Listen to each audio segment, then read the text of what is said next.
What's up everybody, my name is Phosphoros and today I'm going to be teaching you how to play Spellslinger Arcane in the War Within patch 11.0.5. I'll be telling you exactly what to press, in what order, for optimal damage, so let's get right into it. So first up, let's head into our talents. So on the general tree, there are 5 key talents that you want to be taking no matter what spec you're playing. So those are Overflowing Energy, Shifting Power, Tome of Ronin, Tome of Antonidas, and Time Anomaly. If you have these 5 talents, you've pretty much extracted all the damage you can from the general tree. Everything else is pretty much just purely preference. I like going mostly defensive talents in Arcane Warding, Winter's Protection, Cryo Freeze, Tempest Barrier, Diverted Energy, Mass Barrier, Ice Cold. You get the idea. Now, if you're in a Mythic Plus scenario, you'll probably want a little bit more utility. So, Remove Curse, Spell Steal, Supernova, Dragon's Breath are pretty good as well, even Blast Wave, and you get the idea, right? You can just mix and match all of these talents depending on what content you're doing or what your preference is. And that pretty much covers the general tree.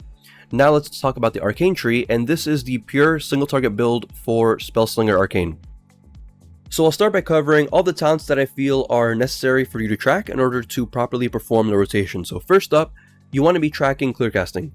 Clearcasting is a buff that you'll gain as you perform the rotation, which will allow you to cast Arcane Missiles, and consuming this buff will generate 2 stacks of another buff called Nether Precision.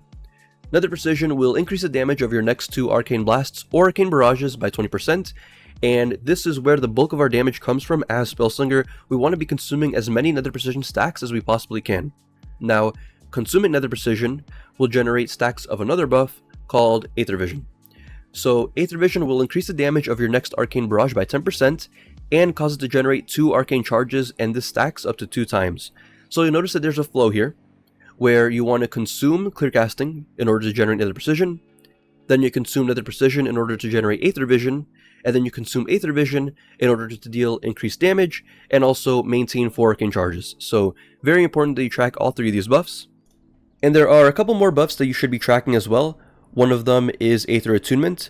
This is a buff that you'll gain every 3 times you consume Clearcasting, which will cause your next Arcane Missiles to deal 100% increased damage, as well as cleave onto nearby targets. So it's important that you're tracking this so you know when to play around it. Next up, you also want to be tracking Arcane Tempo. This is a stacking buff that will give you a haste increase every time you consume Arcane Charges, and it stacks up to 5 times. During our rotation, we try to maintain this buff, so it's important that you're tracking it so you can know when you should be maintaining it. Lastly, there are 3 more buffs that you want to be tracking, and these are just our major cooldowns. They are Evocation, Arcane Surge, and Touch of the Magi. And that's pretty much it for the Arcane tree. If you need any help tracking these buffs, in the description I have a link to all the WeakAuras that I use to track them, so if you're interested, take a look. But with that said, if you have any questions, let me know down below. Now, let's head into the Spellslinger tree. So, taking a look at the Spellslinger tree, there's not any talents here that you actually need to track. If you just perform the rotation, as I'll detail in the later section, you're already maximizing all the damage from this tree, so you don't really need to track anything, but I'll still go over it just so you have an understanding of why we're casting certain spells when we are. So the main mechanic for Spellslinger is a mechanic called Arcane Splinters. So whenever you consume Nether Precision, you generate 2 Arcane Splinters that shoot at your target, and these splinters will add a stack of a dot on your target, which when you reach 8 stacks of this dot, so when you reach 8 splinters on your target, you'll proc something called a Splinter Storm. So Splinter Storm will shatter all those 8 stacks that were on your target, which will deal their remaining periodic damage instantly, and then it'll create a Splinter Storm which shoots at your target for direct damage. Now, Splinter Storm, every time it procs, has a 5% chance to generate Clearcasting, and this kind of alludes to a certain flow that you'll have in this spec, where you want to generate as many splinters as possible, so you generate as many Splinter Storms as possible, and then these Splinter Storms will give you more Clearcasting, and obviously Clearcasting gives you Nether Precision, consuming Nether Precision gives you more Splinters, and that's the whole purpose of the rotation. And this is why haste is really good for Spellslinger. Now, I always recommend that you sim yourself in order to choose your stats, but haste generally is pretty good for Spellslinger.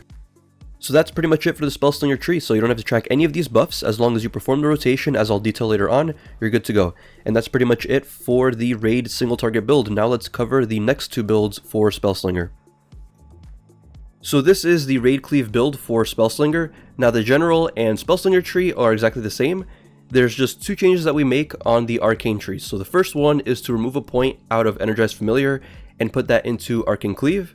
And then we also remove another point from Consortium's Bauble in favor of Resonance.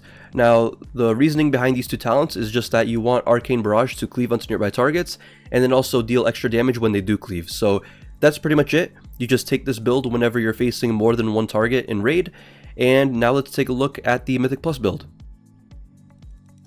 So here is the Mythic Plus build for Spellslinger. So on the general tree, we've made a couple different talent swaps to ones that would benefit us more in a Mythic Plus scenario.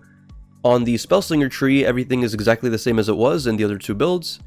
And on the Arcane tree, we've made one swap compared to the Raid Cleave build, and that is to remove a point in Eureka and toss it into Charged Orb instead. So that's pretty much it for the three Spellslinger builds. I'll have a link to all of the talent import codes listed in the description, as well as the pinned comment, and if you have any questions, let me know down in the comments. So before I head into the rotation section of this video, I'd like to cover a term that I'll be using called clipping. Clipping is the act of canceling any channeled spell with a different spell. So in the context of Arcane, this will usually mean clipping an Arcane Missile's cast with an Arcane Blast or an Arcane Barrage. Now to demonstrate this, I'll first try to fish for a clear casting stack. And the reason that this works is that when you cast Arcane Missiles, you will incur the global cooldown. And the cast time of Arcane Missiles is longer than the global cooldown. So pretty much when you cast Arcane Missiles, you start the global cooldown. And when that global cooldown ends, you're free to cast a different spell. Now, Arcane Missiles cast time is longer than that, so you're still casting Arcane Missiles, but when you input a different spell, you effectively clipped that Arcane Missiles cast. So for this one, I'm going to let it fully channel. So that is a fully channeled, normal Arcane Missiles. Now I'm going to generate a second clear casting stack, and this one, I'm going to clip it with an Arcane Blast.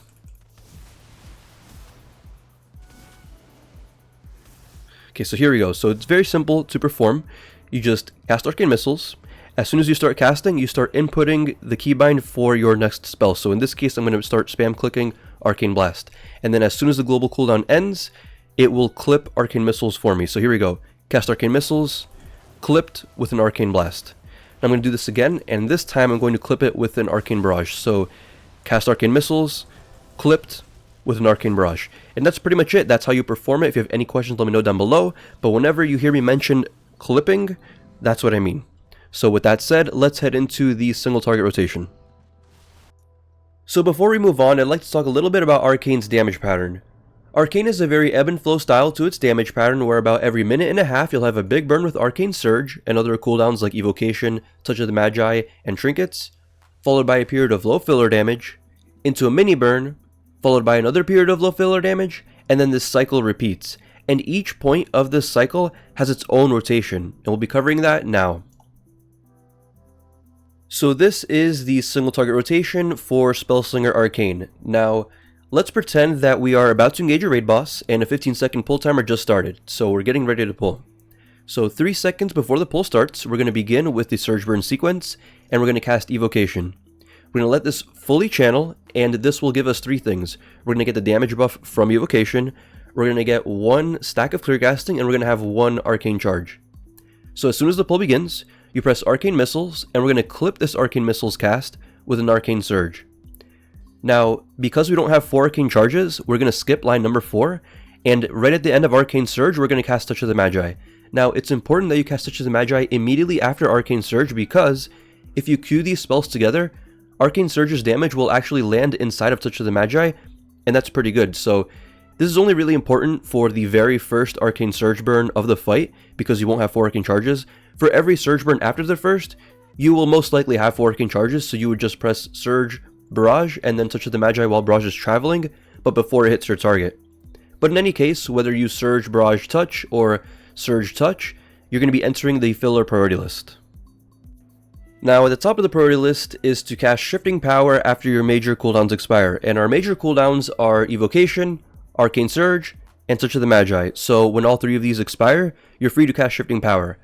Now, you don't have to cast Shifting Power immediately when they expire. You do have a little bit of leeway, but I would say don't wait longer than Touch of the Magi having 15 seconds left before being off cooldown. At that point, you might risk wasting some ticks of Shifting Power. So just try to cast it when they do expire, but if you need to wait a couple seconds, it's not that big a deal either.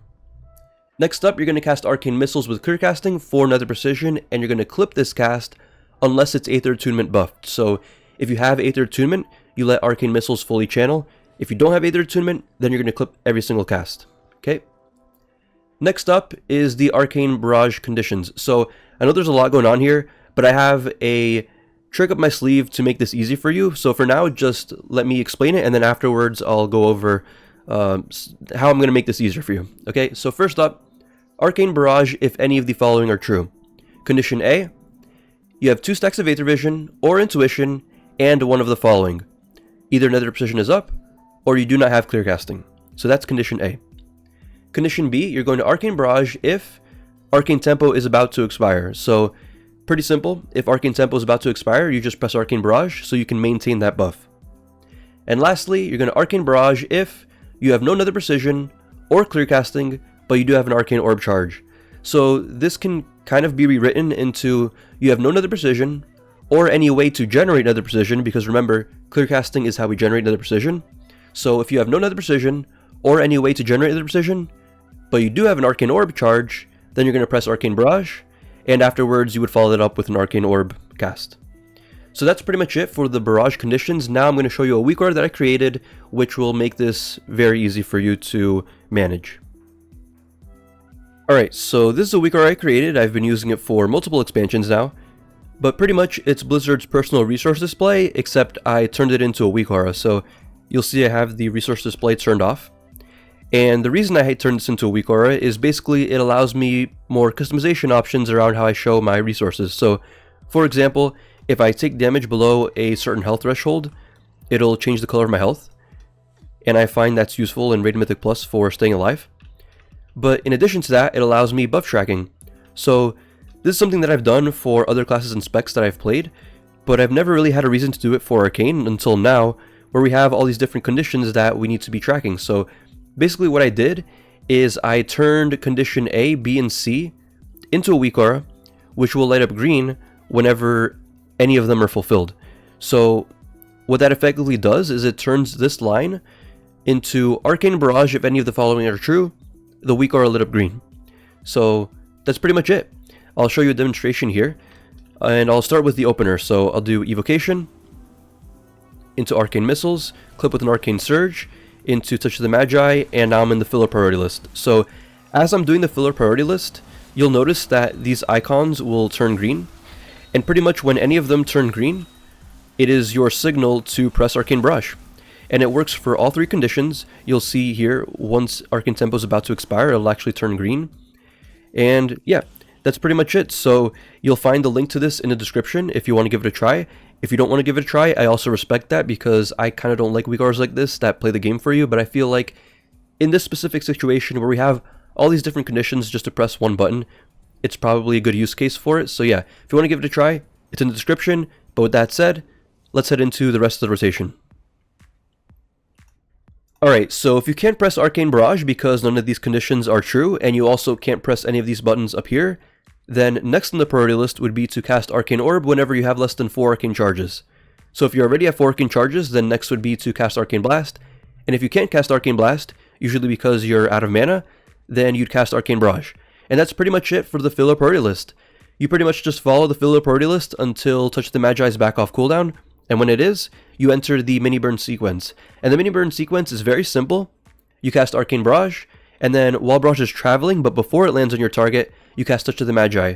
From here, you enter back into the filler rotation until Evocation, Arcane Surge, and Touch of the Magi are all back off cooldown, and when they are, the rotation effectively resets back to the Surge Burn sequence, and you've completed a full cycle of the Arcane rotation. So here's a quick 3-minute segment of me performing the single target rotation on a training dummy. I'll have the entire single target rotation up on the side, and I'll be highlighting every single global cooldown as I'm executing it, so you can follow along. Let me know down below if you find this helpful, and if you have any questions at all, please feel free to ask in the comments. I'm very active there.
Now let's head into the AoE portion of the guide. So you want to begin the AoE rotation whenever you reach 3 targets, and the AoE rotation is actually very similar to the single target rotation. So taking a look at the Surge Burn, the only difference here is you're going to cast Arcane Orb if you need the Arcane Charges after casting Arcane Missiles. Outside of that, it's exactly the same as single target. Taking a look at the Mini Burn, it's actually exactly the same as single target, so nothing changes here.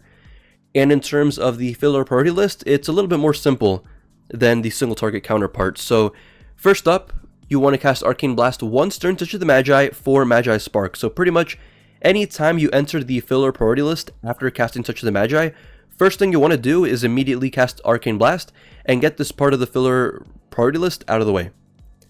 Next up, you're going to cast Shifting Power after your major cooldowns expire. So our major cooldowns are Evocation, Arcane Surge, and Touch of the Magi. So once all 3 of these expire, cast Shifting Power, and that's it. Next up, you're going to cast Arcane Orb whenever you have less than 2 Arcane Charges, Arcane Missiles with Clear Casting for Nether Precision, and you're going to want to clip this cast unless it's Aether Attunement buffed. Next up, you cast Arcane Barrage when you have 4 Arcane Charges, and you can already tell this is a lot more simple than single target because you don't need a Weakaura. And also, even if you did use the Weakaura, it's not compatible for AoE. So in any case, you don't need it. You just Barrage with 4 Arcane Charges and you're done. Next up, you're going to cast Arcane Explosion when you have 0 Arcane Charges, and this is exactly 0 Arcane Charges, is Arcane Explosion your charge generator. When you have more than 0 Arcane Charges, like 1, 2, or 3 Arcane Charges, then Arcane Blast becomes your charge generator, and you would just default to that. If for some reason you can't cast Arcane Blast because you're out of mana, which pretty much never happens in AoE, but if it does, you would cast Arcane Barrage, and that's it for the AoE rotation. So if you have any questions, let me know down below in the comments, but with that said, let's head into the AoE rotation demonstration part of the guide.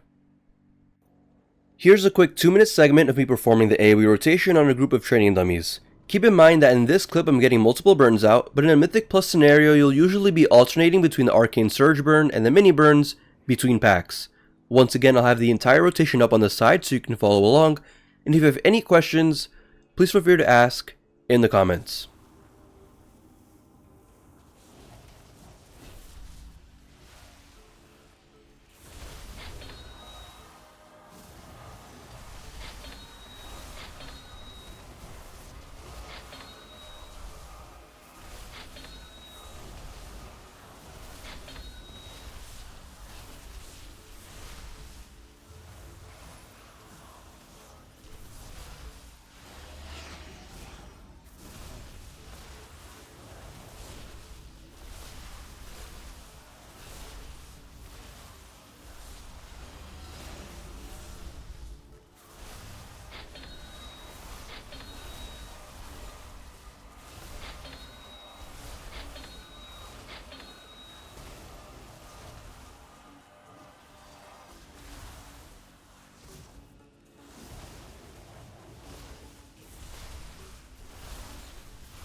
So there's one last rotation that I'm going to cover, and that is the new Arcane Funnel rotation. So this is a rotation that is kind of a mix between the single target and AoE rotations, and you'll usually use this one whenever you're in an AoE situation and you want to do the most single target priority damage possible. So this rotation loses out on a little bit of overall AoE damage, but it gains a lot of single target priority damage.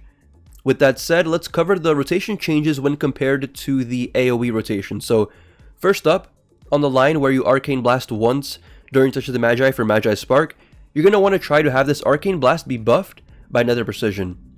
Next up, you're not just only going to Barrage whenever you have 4 Arcane Charges, you're going to Barrage if any of these following conditions are true. You have 2 stacks of Aether Vision or Intuition, you have an Arcane Orb charge, or Arcane Tempo is about to expire. And lastly, the only other change is you're not only going to Arcane Barrage when you have less than 2 Arcane charges, you're going to Arcane Barrage whenever you have less than 4 Arcane charges. And those are all the changes when compared to the AoE rotation. The Surge Burn sequence and the Mini Burn sequence are exactly the same. Alright guys, that's the end of the video. I hope this saved you some time and brought you up to speed. If you have any questions at all, please feel free to ask in the comments. I'm very active there. Please subscribe, I appreciate the support, and I wish you a very nice day. Take care.